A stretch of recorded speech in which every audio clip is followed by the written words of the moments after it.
Hey guys, welcome back to our channel. Today we are going to be discussing the differences between Mormons, Latter-day Saints, and Jehovah's Witnesses. There are so many differences.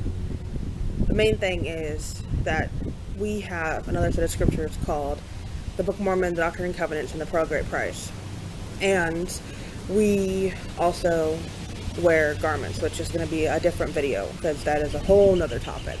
Right, babe? Yeah.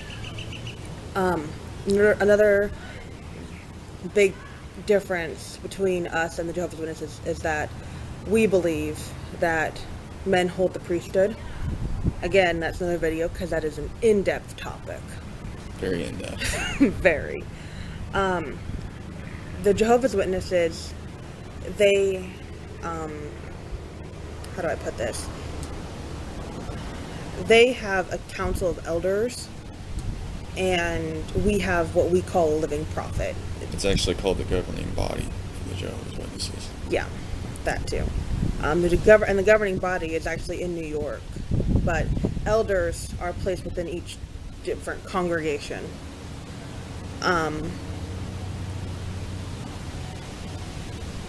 Well, the governing body, how it relates to the organization of the mainstream Church of Jesus Christ of Latter-day Saints, is the governing body is composed, if I remember correctly, 7 male members, while we have in the mainstream LDS Church or Church of Jesus Christ of Latter-day Saints, we have the First Presidency. It's the prophet, Seer, Revelator, and his 2 counselors in the Quorum of the 12. And then we have something called the Quorum of the 70, or what we call Area 70s. And then we have the Presidency of the 70, which is 7 members of the 70 that are more in the presidency because of tenure. Yep, 7. And then for the Jehovah's Witnesses, they have relatively the same, more or less the same beliefs, but the only really difference that sticks out is the fact that they do not celebrate holidays or any related holidays that mainstream Christianity actually celebrates, like Christmas, Easter, birthdays, and all national holidays. Yeah. In the Mormon Church, we do celebrate all those things. Christmas, Halloween, Thanksgiving, Easter, all of them, honestly. And another thing that's different about us and the Jehovah's Witnesses is that in the Jehovah's Witness, you literally have to, before getting baptized, you have to know all the answers and actually be able to answer them all correctly. In our church, in the Mormon church, you don't really have to. You just have to really believe and have faith in the gospel. You have to answer simple questions like, do you believe in God the Eternal Father and Jesus Christ, His Son, and the Holy Ghost? Do you believe that man must be called of God by the laying on of hands? And you also have to have a testimony of Jesus Christ. Yeah. And another thing that really differs between our two religions is that we have the temple, which is going to be another video again, because the temple, while it has, most people think that it's secret. It's not. It's sacred. We can talk about stuff that's in the temple, but there are certain things in the temple that we cannot discuss because it's between me and God, him and God, me and him and God. There are certain things that we cannot discuss. I mean, I think we'll be talking about our sealing in another video. Not in depth, but what happened. And the one thing to keep in mind about the Jehovah's Witnesses is they have a very, very strict lifestyle like the mainstream Church of Jesus Christ of Latter-day Saints. And this strict lifestyle can be very, very restrictive in a nature that other churches or religions would actually would allow, but some would look down upon. And out of the respect for the other religions, it seems that just the lifestyle of the Jehovah's Witnesses compared to members of the Church of Jesus Christ of Latter-day Saints, it's very different, even though we do hold to a higher standard, but we don't take that standard to a degree of extremism or validity, because the validity becomes, if you think of the time of Egypt with Pharaoh and the state of Israel back then, more of the slave and taskmaster kind of situation. And another difference in the churches is while they are in the news for sexual abuse and stuff, our church is not. And don't get me wrong, it does happen. No matter where you are, no matter what you're doing, it does happen. Like, as you probably saw in my other video, it happened to me. But, and people are saying, go to the law. The law can't do anything. He's dead. He's dead. He's long dead. How can the law do anything to protect me now?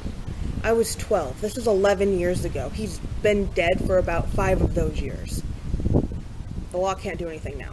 If I had gone forward then, it might have helped. There are similarities between the churches as well. Like in our in both churches, they say go to the bishop or the elders before, and don't go to the law. Regarding child sexual abuse, go to the bishop. Don't go to the police. Go to the bishop. Regarding extramarital affairs, go to the bishop. Don't go to the law. Regarding rape, go to the bishop. Don't go to the law. And I'm sorry, I honestly don't believe that part of our church, because I would rather go to the law and get it resolved quicker than going to the bishop and never being resolved because they believe him over me.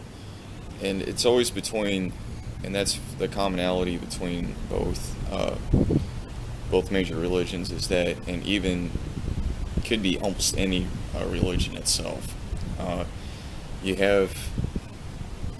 have this thing called the Constitution, and you do have the right to freedom of religion, but that freedom of religion should not restrict your other constitutional rights to life, liberty, and the pursuit of happiness. To seek that, and also the right to protect yourself by going to court, filing a restraining order against your attacker, or just filing a police report in its entirety, because if any one person is to fail to report their abuser to the authorities simply based on a religious belief, that religion is also guilty of that same crime. Because if they are trying to use a form of censorship, that's defending the action, not condoning it. Yeah. And you cannot condone an action by covering it up so much and making the situation not a big deal. Mm-hmm. In our generation, as millennials, we do have that environment of where we were growing up of censorship is the only way to combat anything that's going to be reported. And why is that? Why did we become so in tune with, if you join a religion that that you want to become a part of and you feel drawn to it, then you have that testimony. And every religion is different. I'm not attacking any religion, but just between the societal views and the religious views, we should never be silenced. We should always have the courage to speak out, because when I was in scouting, that's one of the scout laws. A scout is brave, and I live by that nearly every day. Yeah. I think that's another part of our religions that are different. the Mormon Church is leaving the Boy Scouts because of certain things, and I think the Jehovah's Witnesses are still staying in them. I don't really know, but they're. I don't know if you know this, but Joseph Rutherford, the founding member of the Jehovah's Witnesses, actually came from our religion. He came from the Mormon Church and helped start the Jehovah's Witnesses. And so a lot of the practices that they have come from us, like baptism by full immersion, that came from our church. And that actually came from Jesus Christ himself when he was dunked by John the Baptist. Another thing that they took from us was we have general conference every 6 months, twice a year, in April and in October. And they have, I think, an annual conference somewhere. I don't know where, but that's where all people are baptized to from that year.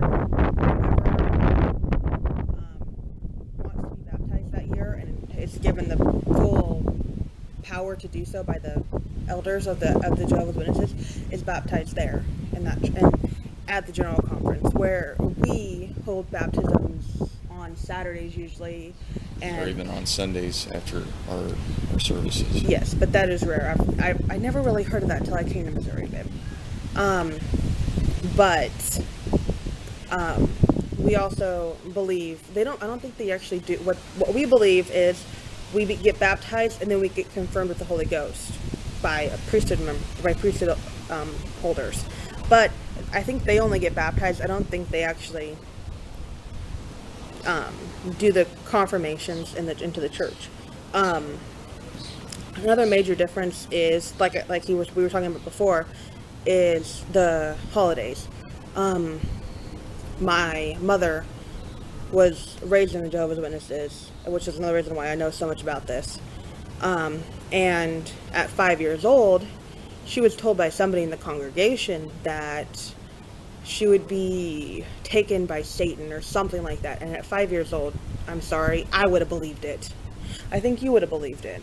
Yeah, at 5 years old, the child is at a very vulnerable age, anywhere from just being a toddler at a year or 18 months all the way up till they're old enough to understand, usually about 6 or 7 years old, to where, they can understand what the situation is, but they just don't know the consequences of what can happen. Yep. And for us, we baptize 8 and older, and we don't believe in separating families, which is why if a person wants to get baptized, they have to get both parents' permission.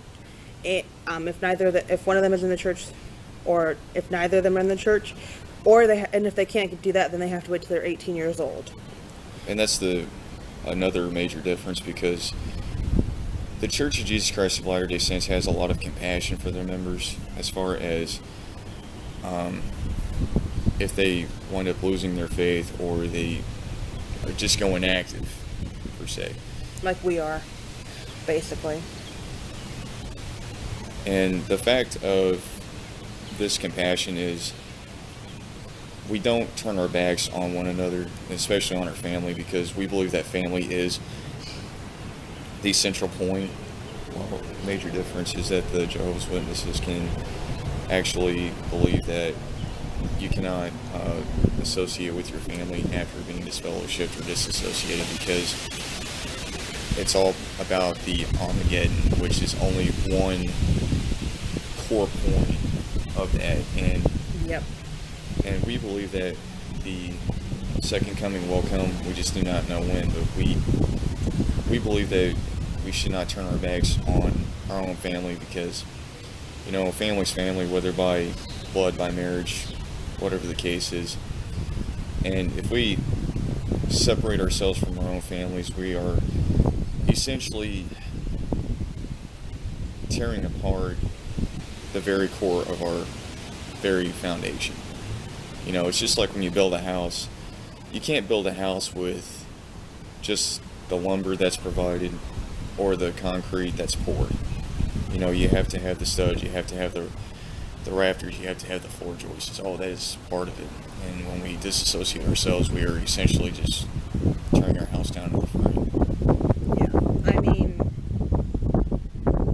honestly, between us and even all of the other churches that have fallen off from us, which is the Jehovah's Witnesses, the two RFLDS, because there's Reformed Latter-day Saints and the Organized Latter-day Saints, Fundamentalist Mormons, which follows Sister Wives follow, Fundamentalist Mormons of Centennial Park, Arizona, and the FLDS of Short Creek and Bountiful and all the other places that they're around. Those, we'll be filming a video shortly, probably about a week or so, to actually go into depth on that. But yeah, it's just the difference is there are so many differences between us and Jehovah's Witnesses. I think it would take all day to go through them because Given the history of both religions, it's especially since the Church of Jesus Christ of Latter-day Saints was founded in 1830, and after 180 years, there's so much history involved, and with the history of the Jehovah's Witnesses that just splintered off the Church of Jesus Christ of Latter-day Saints and trying to be competitive for membership, which brings me to another point of conversion. There's a lot of missionary work going on between both churches, but our missionaries and the Church of Jesus Christ of Latter-day Saints are actually called to serve a mission, while the Jehovah's Witnesses are more or less called within their congregation to go more or less door to door, which the missionaries in our church do, but they don't push the issue to the extreme. They just seek out those that want to seek what they want to learn, and that's very important. And essentially,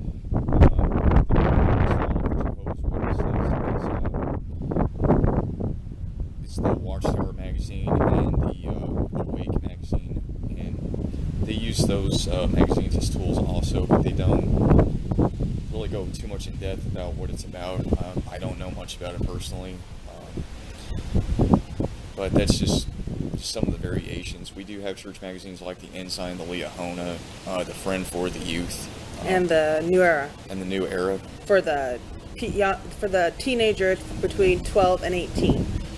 And these resources are to essentially build up their testimony and to help them in their personal life. As far as missionary tools, it can be used for missionary lessons. I've never heard of it not being used, but No. They can be a good resource.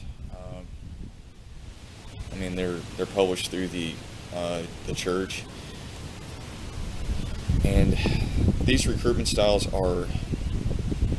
they're very good. They're very interactive. Jehovah's Witnesses, they interact, but they essentially are a little different, because when we ask for information in our church, to pass along to the missionaries, that's kept between the missionaries and the person that they were contacting. But the Jehovah's Witnesses, when they go door to door, it gets kind of another situation, because essentially, if you tell them to go away, sometimes they will come back, and it's happened to me in my life a lot. No, I just tell them that my mother was Jehovah's Witness, and she left the church, and I'm a Mormon, and they usually just walk away because they do not like being associated with us, because, like I said, their founder, what used to be a member of our church, and then founded them. Yeah. Going off of what he said, though, we serve between a year and a half to 2 years.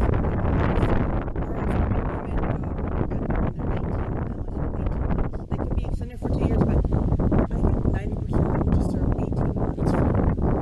And the men serve 2 years.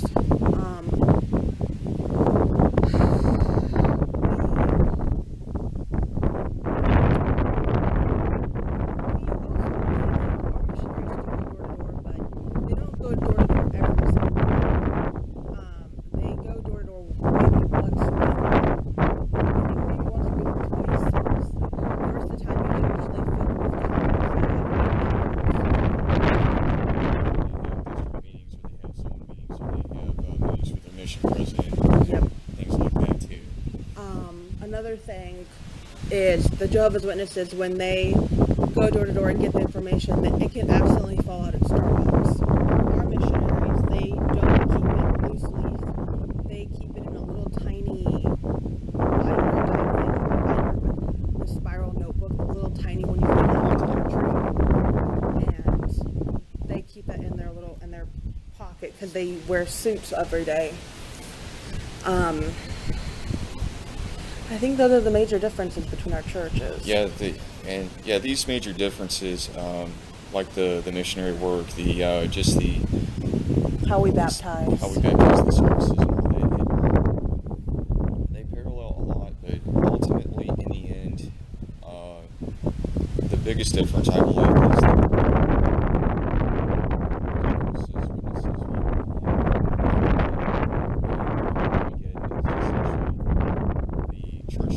Latter-day Saints' version of the second coming.